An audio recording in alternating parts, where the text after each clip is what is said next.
Hello students, आप सभी को मेरा प्रणाम। प्रोफेसर की क्लास में आप सभी का स्वागत है। स्टूडेंट्स, आज आपके लिए एक गुड न्यूज़ है। जो भी स्टूडेंट रजिस्ट्रेशन किए हैं एग्ज़ाम सेकेंड के लिए, उन छात्रों को, उन स्टूडेंट को हॉल टिकट के यहाँ लेने का अवसर आ चुका है। और आप जिस कॉलेज में पढ़े हैं उस कॉलेज में जाकर आप हॉल टिकट ले सकते हैं। हॉल टिकट है तो ही आप लोग एग्ज़ाम दे सकते हैं, तो इसलिए आप जाकर हॉल टिकट ले लीजिए। और कुछ स्टूडेंट्स सोचते हैं कि हॉल टिकट साइबर सेंटर से भी क्या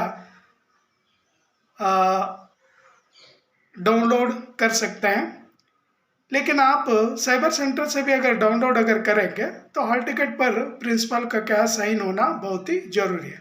सो इसीलिए आप फजूल में पैसे क्यों खर्च कर सकते हैं, डायरेक्ट कॉलेज जाकर कॉलेज में ही आप लोग हॉल टिकट ले लीजिए।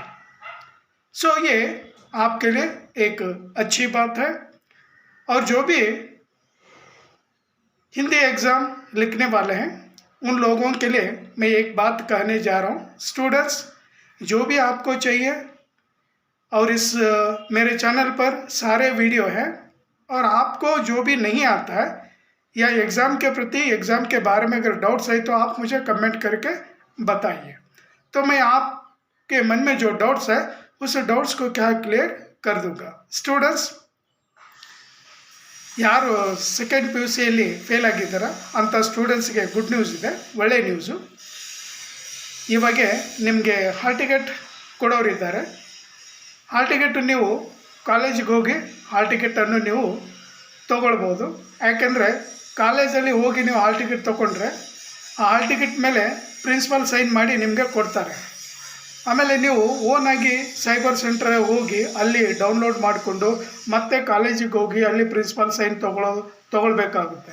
ಸೊ ಇದು ಡಬಲ್ ಟೈಮ್ ವೇಸ್ಟ್ ಆಗುತ್ತೆ.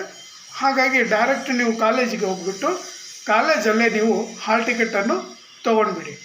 ಸ್ಟೂಡೆಂಟ್ಸ್, ಸ್ಪೆಷಲಾಗಿ ಹಿಂದಿ ಸಬ್ಜೆಕ್ಟಲ್ಲಿ ಯಾರು ಫೇಲ್ ಆಗಿದ್ದಾರಾ ಅಂಥ ಸ್ಟೂಡೆಂಟ್ಸಿಗೆ ನಾನು ಹೇಳೋದು ಏನಂದರೆ, ನಿಮಗೆ ಯಾವುದೇ ಲೆಸನ್ ಇರಲಿ, ಯಾವುದೇ ಕ್ವಶನ್ ಇರಲಿ ಅಥವಾ ಏನೇ ಡೌಟ್ಸ್ ಇರಲಿ, ನೀವು ಕಮೆಂಟ್ ಮಾಡಿ ನನಗೆ ತಿಳಿಸಿ.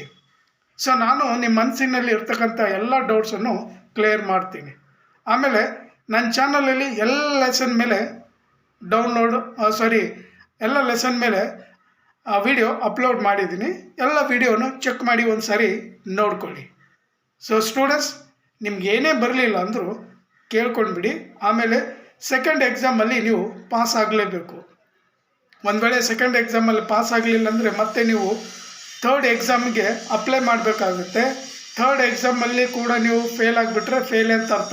ಈ ವರ್ಷ ನೀವು ಫೇಲೇ, ನೆಕ್ಸ್ಟ್ ಇಯರೇ ಮಾತ್ರ ನೀವು ಎಕ್ಸಾಮ್ ಕಟ್ಟಬೇಕಾಗುತ್ತೆ. ಸ್ಟೂಡೆಂಟ್ಸ್, ನೆನ್ಪಿಟ್ಕೊಳ್ಳಿ, ಸ್ವಲ್ಪ ಓದ್ಬಿಡಿ. ಆಮೇಲೆ ಸೆಕೆಂಡ್ ಎಕ್ಸಾಮು, ಥರ್ಡ್ ಎಕ್ಸಾಮು ತುಂಬ ಈಸಿಯಾಗಿರುತ್ತೆ, ಅಷ್ಟೊಂದು ಡಿಫಿಕಲ್ಟ್ ಕ್ವಶನ್ ಪೇಪರು ಬರೋಂಗಿಲ್ಲ. ಸೊ ಅದ್ರ ಸಲುವಾಗಿ ನಿಮಗೆ ಏನೇ ಬರಲಿಲ್ಲ ಅಂದರೂ ನನಗೆ ಕಮೆಂಟ್ ಮಾಡಿ ತಿಳಿಸ್ಬಿಡಿ. ಆಮೇಲೆ ಈ ಹಿಂದಿ ಸಬ್ಜೆಕ್ಟ್ ಬಗ್ಗೆ ನಿಮ್ಗೆ ಹೇಳ್ಬೇಕಂದ್ರೆ MCQ 10 ಕ್ವಶನ್ಸ್ ಇದೆಲ್ಲ ಈಸಿಯಾಗಿ ಬರ್ಕೊಂಡ್ಬಿಡಿ. ಆಮೇಲೆ ಫಿಲ್ ಇನ್ ದ ಬ್ಲ್ಯಾಂಕ್ಸ್ ಇದೆ 5 ಮಾರ್ಕ್ಸ್, ಈಸಿಯಾಗಿ ಬರೆದ್ಬಿಡಿ. ಆಮೇಲೆ ಮ್ಯಾಚ್ ದಿ ಫಾಲೋಯಿಂಗ್ ಇದೆ, ತುಂಬ ಈಸಿಯಾಗಿರುತ್ತೆ.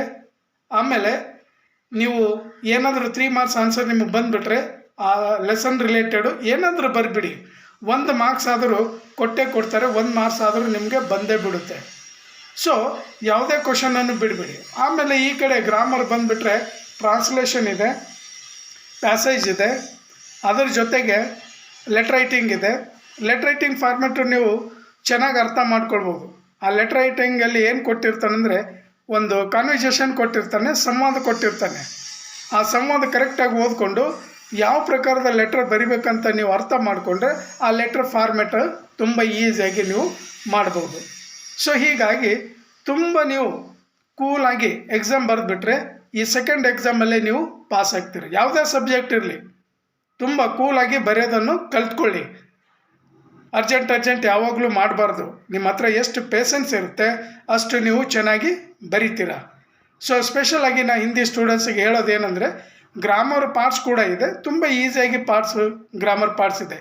ಶುದ್ಧ ಕೀಜಿए, अनेक शब्दों के लिए एक शब्द, लिंग बदलिए, आमेले सूचनानुसार वाक्य बदलिए, भूतकाल से वर्तमान काल से भूतकाल, ಆಮೇಲೆ ಲೆಟರ್ ರೈಟಿಂಗ್ ಇದೆ, ಪ್ಯಾಸೇಜ್ ಇದೆ, ಆಮೇಲೆ ಟ್ರಾನ್ಸ್ಲೇಷನ್ ಇದೆ.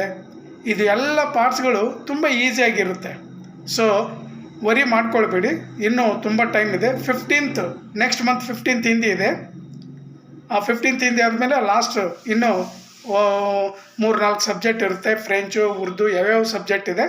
ಸೊ ನಿಮಗೆ 15th ಇದೆ. 15th ತನಕ ತುಂಬ ಬೇಜಾನ್ ಟೈಮ್ ಇದೆ. ಆ ಟೈಮ್ ಒಳಗಡೆ ನೀವು ಎಲ್ಲವನ್ನು ಕಂಪ್ಲೀಟ್ ಮಾಡ್ಕೊಳ್ಳಿ. ಸೊ ಹಾಗಾಗಿ ನಾನು ಹೇಳೋದು ಒಂದೇ ಮಾತು, ಕೂಲಾಗಿ ನೀವು ಎಕ್ಸಾಮ್ ಬರೆಯೋದನ್ನು ಕಲ್ತ್ಕೊಳ್ಳಿ. ಏನು ಹಿಂದಿ ವಿಷಯ ದೊಡ್ಡ ಏನು ಬ್ರಹ್ಮವಿದ್ಯೆ ಏನಿಲ್ಲ, ಈಸಿಯಾಗಿ ಬರ್ಬೋದು. ನಾನು ಎಷ್ಟೋ ಸ್ಟೂಡೆಂಟ್ಸಿಗೆ ನೋಡಿದ್ದೀನಿ, ಎಷ್ಟೋ ಸ್ಟೂಡೆಂಟ್ಸ್ ನನಗೆ ಎಕ್ಸಾಮ್ಕಿಂತ ಮುಂಚೆನೇ ಹೇಳಿದರು, ಸರ್ ನಾನು ಫೇಲ್ ಆಗ್ತೀನೇನೋ ಗೊತ್ತಿಲ್ಲ ಅಂತ. ನಾನು ಅವ್ರಿಗೆ ಒಂದೇ ಒಂದು ಮಾತು ಹೇಳಿದ್ದೀನಿ, ತುಂಬ ಈಸಿ ಕ್ವಶನ್ ಬರುತ್ತೆ. ಆಮೇಲೆ ನಾನು ಎಷ್ಟೋ ವೀಡಿಯೋದಲ್ಲೆಲ್ಲ ಹೇಳಿದ್ದೀನಿ, ತುಂಬ ಈಸಿ ಕ್ವಶನ್ಸ್ ಬರುತ್ತೆ, ನೀವೆಲ್ಲರೂ ಚೆನ್ನಾಗಿ ಮಾರ್ಕ್ಸ್ ತೊಗೊಂಡು ಪಾಸ್ ಆಗ್ತೀರಂತ. ಸೊ ನಾನು ಹೇಳಿದ ಹಾಗೆ ಕ್ವಶನ್ ಪೇಪರ್ ತುಂಬ ಈಸಿಯಾಗಿತ್ತು. ಈ ಸೆಕೆಂಡ್ ಎಕ್ಸಾಮ್ ಕ್ವಶನ್ ಪೇಪರ್ ಕೂಡ ತುಂಬ ಈಸಿಯಾಗಿರುತ್ತೆ. ಯಾವುದೇ ಚಿಂತೆ ಬೇಡ, ಆರಾಮಾಗಿ ನೀವು ಕೂಲಾಗಿ ಸ್ವಲ್ಪ ಓದ್ಕೊಂಡು ನೆನ್ಪಿಟ್ಕೊಂಡು ಬರೆಯೋದನ್ನು ಕಲ್ತ್ಕೊಳ್ಳಿ. ರೈಟಿಂಗ್ ಸ್ಕಿಲ್ ಇರಬೇಕು. सो आप सारे स्टूडेंट को, विद्यार्थियों को यही कह रहा हूँ कि कूल से आप लोग अगर घर पर आराम से अगर याद रखेंगे तो एग्ज़ाम हाल में आराम से बैठकर अगर सारे आंसर्स लिखेंगे तो आपको अच्छे मार्क्स के यहाँ मिलेंगे. तो कई स्टूडेंट्स मुझे कह रहे थे, सर पासिंग मार्क्स कितने हैं? 28 मार्क्स लेना चाहिए. ನೀವು 28 ಮಾರ್ಕ್ಸ್ ತೊಗೊಳ್ಳೇಬೇಕು, ಯಾಕಂದ್ರೆ 35% ಆಗುತ್ತೆ. 28 ಮಾರ್ಕ್ಸ್ ನೀವು ತೊಗೊಳ್ಳೇಬೇಕು. ಸೊ ಅಲ್ಲಿ ಹೆಚ್ಚು ಕಡಿಮೆ ಏನಾದರೂ ಬಂದುಬಿಟ್ರೆ 25, 26 ಏನಾದರೂ ಬಂದುಬಿಟ್ರೆ ಗ್ರೇಸ್ ಮಾರ್ಕ್ಸ್ ಹಾಕಿ ನಿಮಗೆ ಪಾಸ್ ಮಾಡ್ಬೋದು. ಸೊ ಹಾಗಾಗಿ ನೀವು ಜಾಸ್ತಿ ಅಂಕಗಳನ್ನು ಪಡೆಯೋದರಲ್ಲೇ ಗಮನ ಕೊಡಿ. ಸೊ ಗ್ರಾಮರ್ ಮೇಲೆ ಸ್ವಲ್ಪ ಫೋಕಸ್ ಹಾಕಿ, ಗ್ರಾಮರ್ ಸಲುವಾಗಿ ವರ್ಕ್ ಬುಕ್ ಓದ್ಕೊಳ್ಳಿ. ನಿಮ್ಮ ಹತ್ರ ಯಾವುದಾದ್ರೂ ನೋಟ್ಸ್ ಇದ್ದರೆ ಸ್ವಲ್ಪ ನೋಟ್ಸನ್ನು ತೆಗೆದು ಚೆನ್ನಾಗಿ ಓದ್ಕೊಳ್ಳೋದನ್ನು ಕಲ್ತ್ಕೊಳ್ಳಿ. ಸೊ ಸ್ಟೂಡೆಂಟ್ಸ್, ನೀವು ಚೆನ್ನಾಗಿ ಬರಿತೀರಂತ ನನಗೆ ನಂಬಿಕೆ ಇದೆ.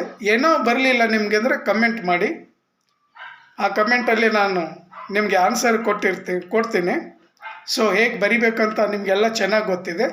ಎಲ್ಲ ಆನ್ಸರನ್ನು ಬರೆಯೋದು ಕಲ್ತ್ಕೊಳ್ಳಿ. ನೀಟಾಗಿ ಎಕ್ಸಾಮ್ ಬರೆದ್ರೆ ನೀವು ಕೂಡ ಈ ಸೆಕೆಂಡ್ ಎಕ್ಸಾಮಲ್ಲಿ ಪಾಸ್ ಆಗ್ತೀರಾ. ಸೆಕೆಂಡ್ ಎಕ್ಸಾಮಲ್ಲಿ ಪಾಸ್ ಆದರೂ ಕೂಡ ನೀವು ಡಿಗ್ರಿಗೆ ಹೋಗಲಿಕ್ಕೆ ಅಲೋ ಇದೆ. ಆಮೇಲೆ ಥರ್ಡ್ ಎಕ್ಸಾಮು ಪಾಸ್ ಆದರೂ ಡಿಗ್ರಿಗೆ ನೀವು ಹೋಗ್ಬೋದು. ಎಲ್ಲ ಚಾನ್ಸ್ ಕೊಟ್ಟಿರ್ತಾರೆ, ಪರ್ಮಿಷನ್ ಎಲ್ಲ ಇರುತ್ತೆ, ನೋ ಡೌಟ್. ಇವಾಗ ಫಸ್ಟ್ ಎಕ್ಸಾಮಲ್ಲಿ ಯಾರು ಪಾಸ್ ಆಗಿದ್ದಾರೆ ಅವರು ಡಿಗ್ರಿಗೆ ಹೋಗ್ತಾರೆ, ಅವ್ರ ಜೊತೆ ನೀವು ಕೂಡ ಡಿಗ್ರಿಗೆ ಹೋಗ್ಬೋದು. ಸೊ ಹಾಗಾಗಿ ಚೆನ್ನಾಗೇನೋ ಬರೆಯೋದನ್ನು ಕಲ್ತ್ಕೊಳ್ಳಿ. ಸೊ ಹಾಲ್ ಟಿಕೆಟ್ ತಗೊಳ್ಳೋದನ್ನು ಮರಿಬೇಡಿ. ಸೊ ಈ ವಿಡಿಯೋ ಇಲ್ಲಿಗೆ ಮುಗಿಸ್ತೀನಿ. Thank you students. ಜೈ ಹಿಂದ್, ಜೈ ಕರ್ನಾಟಕ, ವಂದೇ ಮಾತರಂ. ನೆಕ್ಸ್ಟ್ ವಿಡಿಯೋಯಿಂದ ಬೇಸಿಕ್ ಹಿಂದಿ ಕೋರ್ಸ್ ಸ್ಟಾರ್ಟ್ ಮಾಡ್ತೀನಿ. Thank you.